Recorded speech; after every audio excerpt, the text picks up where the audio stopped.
நியோமேக்ஸ் வழக்கு தொடர்பாக வழக்கறிஞர் ஆணைய நியமனத்திற்கு தடை விதிக்கப்பட்டுள்ளது. கூடுதல் விவரங்களோடு நமது செய்தியாளர் நாகேந்திரன் இணைகிறார்.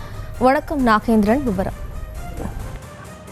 வணக்கம் ஜெயஸ்ரீ. நிதி நிறுவனம் நடத்தி மோசடி செய்த வழக்கில் வழக்கறிஞர் ஆணையம் நியமனம் செய்தது எவ்வாறு என நியோமேக்ஸ் நிதி நிறுவன மோசடி வழக்கில் உயர்நீதிமன்ற மதுரை கிளை நீதிபதி கேள்வியை எழுப்பியிருக்கின்றார்.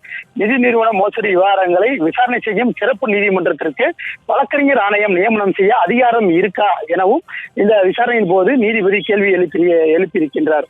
நிதி நிறுவன மோசடி வழக்கில் நிறுவன சொத்துக்களை அரசுடைமையாக்கி அறிவிப்பானை வெளியிட வேண்டும். தவறும் பட்சத்தில் தமிழ்நாடு அரசின் உள்துறை செயலாளர் நேரில் ஆஜராக நேரிடும்.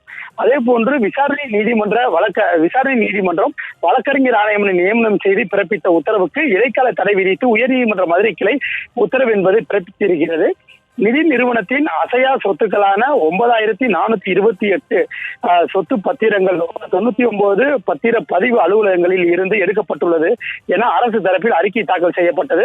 நிதி நிறுவனம் நடத்தி மோசடி செய்த விவகாரம் தொடர்பாக நிறுவன இயக்குநர் கமலக்கண்ணனுக்கு வழங்கப்பட்ட ஜாமீனை ரத்து செய்யக்கோரி மனு தாக்கல் செய்யப்பட்டது. மதுரை தலைமையிடமாக கொண்டு நியோமேக்ஸ் பிரைவேட் லிமிடெட் அந்த நிறுவனம் செயல்பட்டு வந்தது.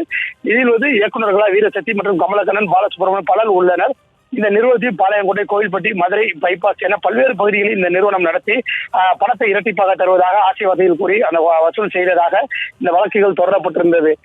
இந்த மனு மீதான இவர்களுக்கு வழங்கப்பட்ட அந்த ஜாமீனை ரத்து செய்ய வேண்டும் என மனு தாக்கல் செய்யப்பட்டிருந்தது. இந்த மனு நீதிபதி தண்டபாணி முன்பு விசாரணைக்கு வந்தன.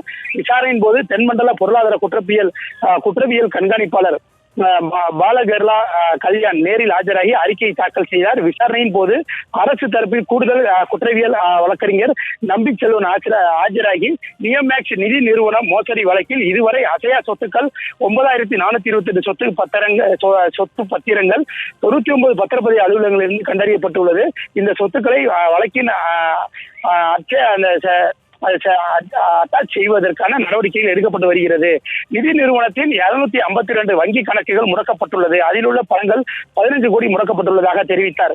இதனைத் தொடர்ந்து நீதிபதி தண்டபாணி பிறப்பித்த உத்தரவில் நிதி நிறுவனம் நடத்தி மோசடி செய்த வழக்கில் விசாரணை நீதிமன்றம் வழக்கறிஞர் ஆணையம் நியமனம் செய்தது எவ்வாறு, விசாரணை செய்யும் நீதிமன்றத்திற்கு இந்த அதிகாரம் இருக்கா என நீதிபதி கேள்வி எழுப்பி, அதே போன்று பொருளாதார குற்றப்பிரிவு நீதிமன்றம் வழக்கறிஞர் ஆணையம் நியமனம் செய்ததை பிறப்பித்த உத்தரவுக்கு இடைக்கால தடை விதித்து உத்தரவு பிறப்பித்திருக்கிறார். செய்திகளை உடனுக்குடனும் துல்லியமாகவும் தெரிந்து கொள்ள சப்ஸ்கிரைப் பண்ணுங்க.